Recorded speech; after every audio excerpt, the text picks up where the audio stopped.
L'idée, c'est qu'on traitait les films sur des bouquins, des analyses, des documentaires, mais pas les séries. Pendant très longtemps, c'était considéré comme un sous-produit. Didier Liardet, c'est pas vraiment une passion, c'est un travail déjà à la base. On écrit des livres de référence sur les séries télévisées. Dire que les séries c'était aussi intéressant que le cinéma, que plusieurs séries réunies, ça faisait un petit film, un grand film selon le nombre d'épisodes. L'intérêt était filmique, historique, plein d'éléments qu'on pouvait traiter pour les cinémas, qu'on pouvait aussi traiter pour les séries télé. On est un des premiers à avoir fait ça et on est la seule maison d'édition à avoir une collection entière là-dessus.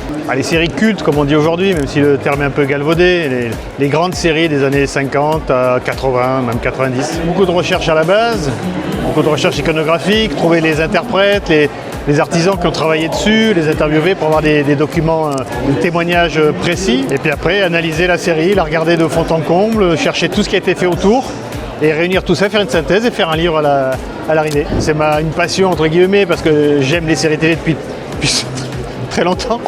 Elles m'ont bercé quand j'étais enfant. Mais après, c'est un travail pour faire un produit de qualité pour que les fans puissent trouver vraiment un support intéressant à lire sur la série qu'ils aiment. On fait des salons de toutes sortes, des conventions de cinéma, de séries télé, tout ce qui touche un peu la pop culture.